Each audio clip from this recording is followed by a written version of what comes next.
Hello বন্ধুরা, good morning. আমি রিয়া চলে এসেছি আর একটা নতুন ভিডিও নিয়ে তোমাদের সাথে। তো কাজগুলো তো সব পুরনোই, ভিডিওটা নতুন, একটু কিছু কিছু নতুনত্ব আছে ভিডিওর মধ্যে। যাই হোক, সকালবেলা ঘুম থেকে উঠে গেছি, উঠে ফ্রেশ হয়ে আমি আগে চলে এসেছি ঘরের কাজগুলো গোছাতে। তেমন তো কোনো কাজ থাকে না, যাই হোক এই নিচের ঘরটাই একটু গুছিয়ে রাখি আর কি। আর তারপর ঘরের কাজ হয়ে গেল, দিয়ে আমি চলে এলাম রান্নাঘরে যে দেখতে কি রান্না হচ্ছে আজকে। তো দেখলাম আজকে আমার শ্বশুরমশাই চিংড়ি মাছ এনেছে, বেশ বড় বড় চিংড়ি মাছ। তো ঝিঙে দিয়ে আলু দিয়ে চিংড়ি মাছের তরকারি হবে, আর বাকি চিংড়িটা আমি বললাম যে একটু মালাইকারি করি, কারণ ওই বড় বড় চিংড়িগুলোর মালাইকারি না করলে যেন খেতে ভালো লাগে না আমার। তো আজকে দেখো বেশ খানিকটা লঙ্কা দিয়েছি, আর এখন শুকনো লঙ্কা খুব একটা বেশি ব্যবহার করি না, আমি কাঁচা লঙ্কাই দিই। ফোড়নে একটা শুকনো লঙ্কা দিয়েছিলাম আর একটু কাঁচা লঙ্কাই দিয়েছি আমি। বেশ ঝাল করে আজকে করব, কারণ কালকে মিষ্টি খেয়ে না আমার বেশ গা গোলাচ্ছিল। তো ভাবলাম আজকে ঝাল করে চিংড়ি মাছটা রান্না করব। তার জন্য দেখো চিংড়ি মাছটার জন্য আমি আজকে গুঁড়ো দুধ ব্যবহার করছি, কেননা নারকেল ছিল কিন্তু নারকেলের দুধ তো করা হয়নি, যেহেতু কোনো প্ল্যানই ছিল না মালাইকারি বানানোর।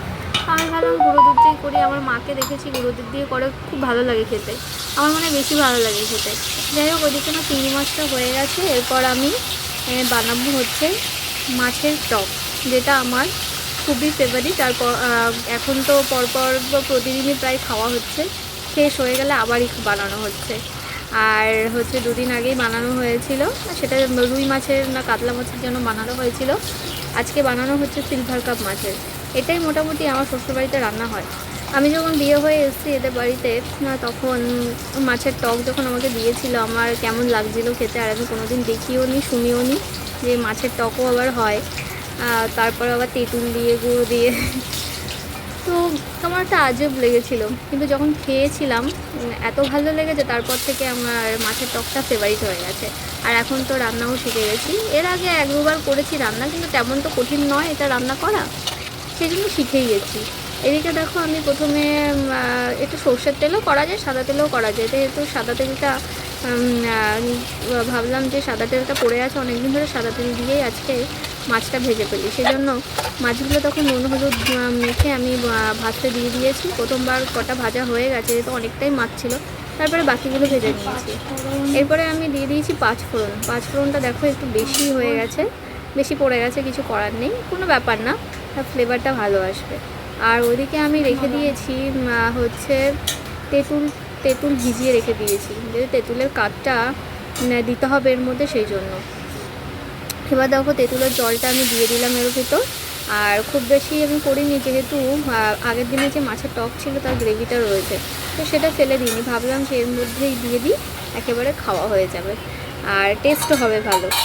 আর দেখো আমি বাকি যে আগের দিনে যেটা ছিল ওটা দিয়ে দিয়েছি। এটা লাস্টে একটু দেখতে কালো হয়ে যায়, কারণ আগের দিনের যেই টকটা করা হয়ে গেছে ওটা পুরনো তেঁতুল দিয়ে করা হয়েছিল। আর পুরনো তেঁতুল ভালো করেই তো জানো যে পুরনো তেঁতুল পেটের পক্ষে খুবই ভালো খাওয়া। যাই হোক, আমি দেখো এবার দুটোই তেঁতুল মিশিয়ে দিয়েছি দুরকম দিয়ে, এবার এটা একটু ফুটবে। তারপরে আর দিয়ে দিয়েছি ওর মধ্যে গুড়, ওটা আর আমি ক্লিপিং নেওয়া হয়নি, গুড় দিয়েছি একটু, আর একটু নুন দিয়ে দিলাম। এবার যখনই ফুটবে ঝোলটা, ওর মধ্যে আমি ভাজা মাছগুলো দিয়ে দেবো, কারণ মাছগুলোতে বেশ কড়া করে ভাজা হয়েছে। গ্রেভিটা যদি ওর ভেতরে একটু না ঢোকে না, খেতে ভালো লাগবে না। আর এটা যত মানে এক দুদিন বাদে খেলে না আরও বেশি ভালো লাগবে, কারণ গ্রেভিটা যত ওর ভিতরে ঢুকবে তত বেশি ভালো লাগবে খেতে। দেখো এখানে আমার রেডি মাছের টক। এবার মাছের টকটা আমি নামিয়ে নেব। আর আমাদের বাড়িতে হচ্ছে রান্না পুজো হয়, আমার রান্না পুজোতেও স্পেশালিটি থাকে মাছের টক। মানে যা করা হয়, যেটুকু করা হয় সবই খাওয়া হয়ে যায়, কারণ প্রত্যেকে খেতে খুবই ভালোবাসে, যারা আসে তারাও খেতে খুব ভালোবাসে।